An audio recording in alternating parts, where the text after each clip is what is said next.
There are winters a man remembers, not for what he endured, but for what he witnessed from a distance, and the winter of '86 in the Powder River country was one of those. I was a boy then in the next valley over, and I heard the story before I understood it. And I understood it before I believed it, and I believed it long before anyone in the town of Ashfork would say her name without dropping their voice. The widow Calloway lived in a low cabin at the far end of a road that did not lead anywhere in particular. Her husband had built it the summer before the diphtheria took him, and she had lived in it alone for 9 years by the time the cold came down out of Canada and stayed. Her name was Hannah Calloway. She was 51 years old in the autumn of that year, and her hair had gone the color of winter wheat after rain, and her hands were the hands of a woman who had never learned to be idle. The cabin sat on a quarter section of land that no one had wanted when her husband bought it, because the ground sloped in 3 directions and the wind came from all 4, and a creek ran across the south corner that froze solid in November and did not thaw until April. The barn was small. The root cellar was older than the cabin, dug by a man whose name no one remembered, and her husband had reinforced it the year before he died and lined the door with felt and stitched leather and a strip of cedar he had cut himself. She kept 4 hens, a brown cow named Junie, and a tabby cat that had no name because she said, "A cat that wants a name will tell you what it is." She did not attend church regularly after her husband passed. She did not stop going entirely, but she came late and left early and sat in the back pew and did not stay for coffee in the side room afterward. The women noticed. The women always notice. It began, as these things often begin, with absence. The widow Calloway stopped coming to the autumn quilting circle in October of '85, and when Mrs. Ellsworth asked her at the general store why, she said only that she had work to do at home. Mrs. Ellsworth was the wife of the pharmacist and the unofficial center of the Methodist Ladies' Auxiliary, and she was not a cruel woman in any way she would have recognized, but she had a particular gift for translating a woman's refusal into a woman's failing, and by Sunday she had told 3 people that Hannah Calloway had become strange. The second was Mrs. Theodora Penn, the school teacher, who lived in a small house behind the schoolhouse with a sister who never married. Mrs. Penn was educated. She had a small library and a globe and a set of opinions she had ordered through the mail from a publisher in Chicago. She held that a widow who did not remarry within 5 years was making a kind of statement, and that the statement was generally either pride or instability, and that in either case it should be quietly corrected by the community. The third was Mrs. Lavinia Brock, whose husband owned the lumber yard and whose laugh carried across the churchyard like a small bell rung carelessly. Lavinia Brock was not unkind in the way the other 2 were. She was unkind in the way of women who have not yet learned that their words travel further than their attention. She said things and then forgot she had said them, and the things she said took root in other people's mouths and grew. In the 3rd week of October, Hannah Calloway began to render tallow. She did not render it for soap, which would have been usual, and she did not render it for candles, which would have been understandable. She rendered it in quantities that no one on her land could possibly use. She bought beef fat from the butcher in Ashfork, and she rendered it down in a great iron kettle her husband had used for scalding hogs, and she did this for 4 days running, and the smoke from her chimney was the color of old bone, and it carried on the wind across the prairie and into the town, and people remarked on it. Mrs. Brock was the one who said the word first. She said it at the well behind the general store, with 2 other women drawing water, and she did not say it to Hannah Calloway because Hannah Calloway was not there. She said it to the air, the way some women have learned to say things.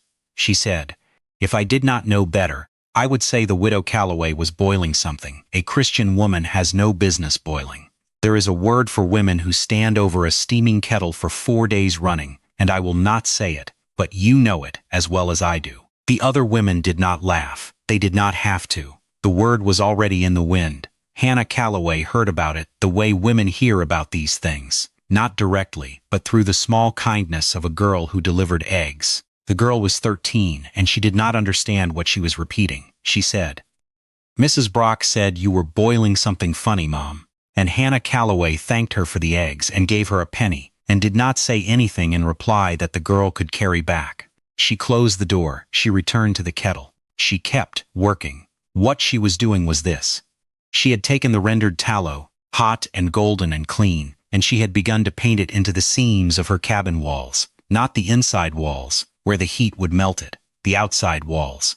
She worked from the bottom up, with a wide flat brush her husband had used for whitewashing, and she pushed the warm tallow into every gap between the logs, every crack in the chinking, every place the wind had ever found a way in across 9 winters of widowhood. She did this in the cold of late October, when the tallow set quickly and held fast, and she did it with a patience that looked, from the road, like the patience of someone who has lost their mind. She did the cabin first, then she did the smokehouse.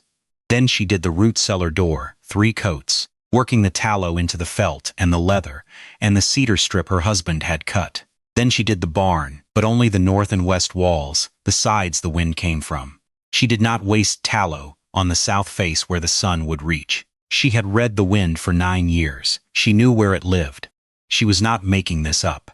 The notes she worked from were in the margins of a book her husband had brought west with him, a worn copy of a household manual printed in Boston in 1848, and inside the back cover in his looping, careful hand were 3 pages of additions he had written himself, drawn from what he had learned from a Norwegian carpenter in St. Paul, and from an old Métis trapper north of the Missouri, and from a German farmer who had wintered 3 times on the Dakota plain without losing a single beast to the cold.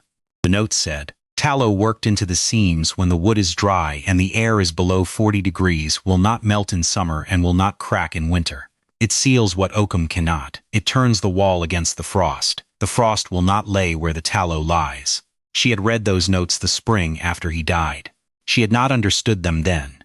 She had understood them by October of '85, and by then the wind had a particular feel to it that she did not like, and her cow Junie had grown her winter coat 2 weeks earlier than usual, and the cat had moved her nest from the loft of the barn down into the root cellar without being told. And Hannah Calloway had learned, in 9 years alone, to read the world the way her husband had read his books.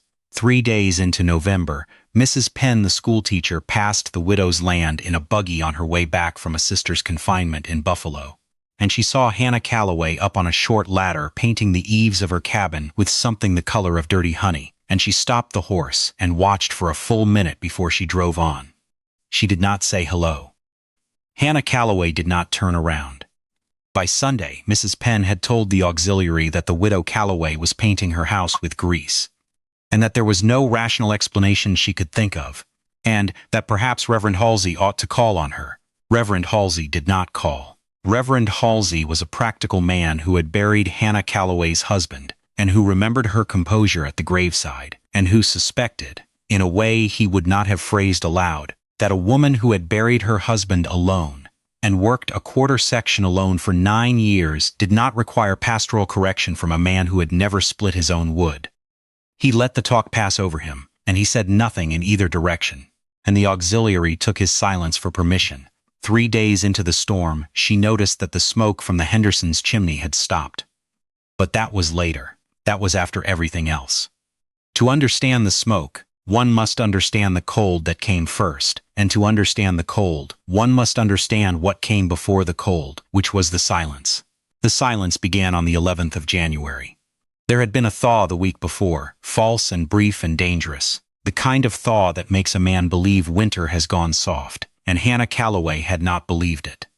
She had brought Junie into the barn, and she had stuffed straw into every gap in the cow's stall, and she had filled the wood box in the cabin to the ceiling, and she had moved the cat's bed from the root cellar back into the kitchen, because the cat had asked to be moved by sitting at the door and looking up. She had drawn extra water from the well, and stored it in 3 covered crocks beside the stove. She had checked the tallow seams one last time. She had walked the perimeter of her land in the false thaw, and she had listened to the wind that was not yet there, and she had gone inside, and she had bolted the door. The silence came at sunset on the 11th. The wind, which had been steady all afternoon, simply stopped. The birds, which had been calling across the creek, simply stopped. Junie, in the barn, lay down. The cat, in the kitchen, climbed into the wood box and pressed herself against the inside wall. Hannah Calloway set down the cup of tea she had just poured, and she went to the window, and she looked out at a sky that had gone the color of a bruise 3 days old. The snow began an hour later. It began as small, dry flakes that did not fall so much as drift sideways. and within an hour it was coming down so thick that she could not see the barn from the cabin window, though the barn was 40 paces away. The temperature dropped through the evening with a steadiness that did not feel like weather but like intention. By midnight, the thermometer her husband had nailed to the porch post had stopped registering because it did not go low enough. The cold came through the air and through the ground and against the walls of the cabin, and it pressed, and the tallow held. She knew it held because she could feel it. A wall that has been sealed feels different in deep cold than a wall that has not. The cold sits outside it and does not come through. She sat in her rocker by the stove with a wool blanket across her knees, and she felt the cabin around her the way a woman in a boat feels the hull, and she knew it was tight. She put another log in the stove. She read for an hour from the same book her husband had annotated, and she went to bed in the back room, where the bed had a tick mattress and 3 quilts and an extra wool blanket she had laid out that morning, because she had known what was coming. She did not sleep well. No one slept well in those nights. But she slept warm, and that was the thing. In the morning she could not open the door. The snow had drifted against it to the height of her shoulder. She did not panic. She had a second door, a low door her husband had cut into the north wall that opened into a small lean-to which opened into the barn, and she used it. She fed Junie. She checked the cat. She returned to the cabin. She made coffee. She did not look out the window for a long time, because there was nothing to see. What she did not yet know was that the storm had not arrived in Ashfork as a storm. It had arrived as something worse. The wind that had stopped at her cabin had not stopped over the town. The town sat on a flat where the wind funneled between 2 low ridges, and the snow had come sideways and packed itself into every weakness in every wall of every house in the place. The Hendersons, who lived on the road between her quarter section and town, had a frame house built 5 years earlier from green lumber. Mr. Brock had sold them at a fair price, and the lumber had shrunk over 5 winters, and the gaps had been packed with oakum and not maintained, and the wind had found those gaps and gone through them. The Henderson stove had not been enough. Nothing would have been enough.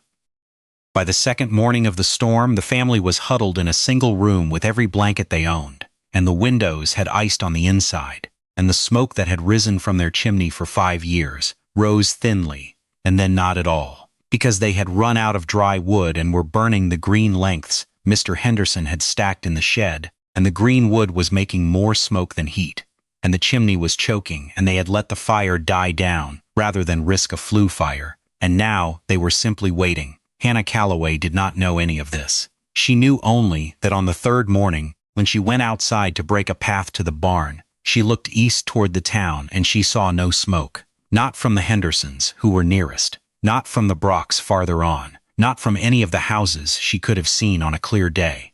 Because she could not see any of the houses on this day. She could only see the absence of smoke against the white sky, and she stood in her snowshoes in the dooryard for a long time, and she thought she went inside. She built up the fire. She put a pot of beans on to soak that she had been saving. She added a ham hock from the smokehouse, which had held through the storm because she had tallowed its seams in October. She set the pot on the back of the stove, and she let it begin its slow work, and then she sat down in the rocker, and the cat climbed into her lap, and Hannah Calloway thought about whether she was obligated to people who had called her a witch. It is not an easy thing, that question. The auxiliary women who had whispered about her at the well had not done so out of evil. They had done so out of the smallness that grows in small towns when the winters are long and the company is the same. They had not meant her real harm. They had only meant to be interesting at the well, and the cost of being interesting at the well had been paid by Hannah Calloway, who had heard her name, passed mouth to mouth, like a coin going slowly dirty. She had not been invited to a confinement in 2 years. She had not been asked to bring a dish to a funeral. She had not been spoken to by Mrs. Brock at the post office since June. She sat in the rocker, and she let herself feel it, briefly and fully, the way a person lets themselves feel a wound that has stopped bleeding but is not yet closed. Then she got up and she went to the pantry, and she began to take inventory of what she had. What she had was this: 40 pounds of beans, 22 pounds of cornmeal, a side of bacon and most of a ham, 3 crocks of pickled cabbage, 2 crocks of pickled beets, a barrel of apples in the root cellar that the tallow door had kept from freezing, 6 dozen eggs preserved in water glass, a wheel of cheese her husband's cousin had sent in December from Wisconsin, which she had not yet cut, 14 jars of preserves, a small sack of coffee, a larger sack of dried beef, 4 loaves of bread she had baked the day before the storm and that were now hard but not yet stale, a crock of butter, a small jug of molasses, tea enough for a month if she drank it once a day, and the tallow. There was tallow left from the rendering. There was always tallow left. She had enough to feed herself through the rest of the winter, without counting the eggs, Junie's milk, or the hens. She had enough, if she was careful, to feed a great many other people for at least a week. The wind picked up again on the 4th day, and the temperature, which had bottomed at something her thermometer could not measure, climbed slightly, and then dropped again. The snow stopped falling, but the cold did not retreat. The cold settled. The cold made itself at home over the Powder River country, and it did not move for 9 days. In those 9 days, 3 families in Ashfork lost a child. 1 family lost 2. The Hendersons did not lose anyone, but only because of what came next, which is the part of the story I have been working toward. On the 5th morning, the widow Calloway looked out her window and she saw a single figure moving along the road from town. The figure was small at first, and dark, and it moved slowly because the snow was waist-deep on the road, and the figure was breaking trail with what looked, even from a distance, like the wrong kind of boots. She watched the figure for a full 10 minutes before she understood that it was Mrs. Ellsworth, the pharmacist's wife, and that Mrs. Ellsworth was alone, and that she was coming this way. Mrs. Ellsworth was a proud woman. The walk from town to the Calloway place was 3 miles. She had made it in something close to 3 hours, and when she arrived at the dooryard, her face was the color of wet ash, and her hands inside her gloves were not quite working anymore. And Hannah Calloway opened the door before Mrs. Ellsworth could raise her fist to knock, because Hannah Calloway had been watching her come for the last quarter mile. She brought Mrs. Ellsworth inside. She sat her in the rocker by the stove. She removed the woman's gloves and her boots and her shawl, and she rubbed the woman's hands between her own until the color came back, and she did not ask any questions until Mrs. Ellsworth had drunk half a cup of hot tea. Mrs. Ellsworth's eyes did not meet hers in that whole time. The auxiliary president sat in the rocker in the cabin of the woman she had called strange, and she looked at the fire, and she did not speak. Then she did. She said, "The Henderson children are sick. Both of them. The little one cannot stop coughing, and the older one has stopped coughing, which is worse. My husband has used all the camphor in the dispensary. He sent me to ask if you had any of the elderberry syrup you used to make. He remembered that you used to make it." Hannah Calloway said nothing for a moment. Then she got up, and she went to the pantry, and she came back with 2-quart jars of elderberry syrup she had put up in August, and she set them on the table. Then she went back and brought out a smaller jar of something darker, which was elderberry and honey and a little whiskey, the way her mother had made it in Pennsylvania, and she set that on the table too. Then she said, "How many in town?" Mrs. Ellsworth said. "How many what?" Hannah Calloway said. "How many are sick? How many are cold? How many have run out?" Mrs. Ellsworth looked at her then for the first time. She said, "I do not know. We have not been able to go house to house. The Brocks have not been seen since Tuesday. The schoolhouse is closed. Mrs. Penn took her sister to her brother's farm before the snow, and we do not know if they made it. There are children at the Halsey place who came in from outlying farms, and now they cannot get home. The Reverend has them in the church, and he is burning the pews." Hannah Calloway nodded once. She said, "Stay here tonight. Tomorrow we will go back together." That was the only thing she said. That was the only thing she had to say. Mrs. Ellsworth began to cry then. Not loudly, and not from gratitude, but from the kind of exhaustion that finally finds a chair to sit down in, and Hannah Calloway let her cry, and she put another log in the stove. And she went to check on Junie and to bring in more wood. And when she came back, Mrs. Ellsworth was asleep in the rocker, with the cat in her lap, and the cat did not seem to mind. The next morning they went back to Ashfork together. They went on snowshoes because the road was not passable any other way, and Hannah Calloway led, because she had broken trail in deeper snow than this in 9 years of being alone on a quarter section, and Mrs. Ellsworth followed. They carried what they could carry: beans, cornmeal, the elderberry syrup, a small crock of butter, a pound of cheese, a side of bacon. Mrs. Ellsworth carried what her hands could hold, and Hannah Calloway carried the rest in a pack her husband had made her for hauling feed. And they made the 3 miles in something under 4 hours, because the wind had stopped during the night, and the air, though cold enough to crack a tooth, was at least still. They reached the Henderson place first because it was on the way. The cabin was dark, the chimney was dead. Hannah Calloway went in without knocking, because there was no time for knocking, and she found the family in the back room under every blanket they owned. And she found that they were all still alive, but that the smaller child had a fever, and the older one had a stillness that was not quite sleep. She put Mrs. Ellsworth on the fire. She put Mr. Henderson on hauling wood from her own sled. She put Mrs. Henderson on warming the syrup. She herself took the older child onto her lap, and she held the child against her own warmth, and she rubbed the child's hands and feet. And she spoke to the child quietly in words I was not present to hear, and after a long time the child opened her eyes. By nightfall there was a fire in the Henderson stove, and there was beans and bacon on it, and there was elderberry syrup in both children, and Hannah Calloway had walked the rest of the way to town with Mrs. Ellsworth, and she had gone door to door. She did not go to the Brocks first. She went to the Halsey place first, because the Reverend had the most people sheltering with him and the least food, and she left 2/3 of what she had carried with him. Then she went to the McKinley place, where a young mother had been alone with 3 children for 6 days, because her husband had been caught in town when the storm came. Then she went to the Pratts. Then she went to the Ellsworth's own house, where the pharmacist was rationing the last of his coal. Then last she went to the Brocks. Mrs. Brock came to the door herself. She was wearing 2 coats. The fire behind her was small. Her husband was in the back room, and he was not well. The cold had got into his chest, and he was breathing in a way that whistled. And Mrs. Brock's face when she saw who was standing in her doorway was a face I would not have wanted to see and would not wish to describe. She did not speak. Hannah Calloway did not wait for her to. She came inside and she set down what she had carried, and she went to the stove and she built up the fire, and she went to the back room and she looked at Mr. Brock. And she came out and she said to Mrs. Brock the one sentence she would speak in the entire matter, the one sentence I have been working toward, the sentence the whole story turns on. She said, "There is soup at my place. Bring him in the morning if he can walk." Then she went home.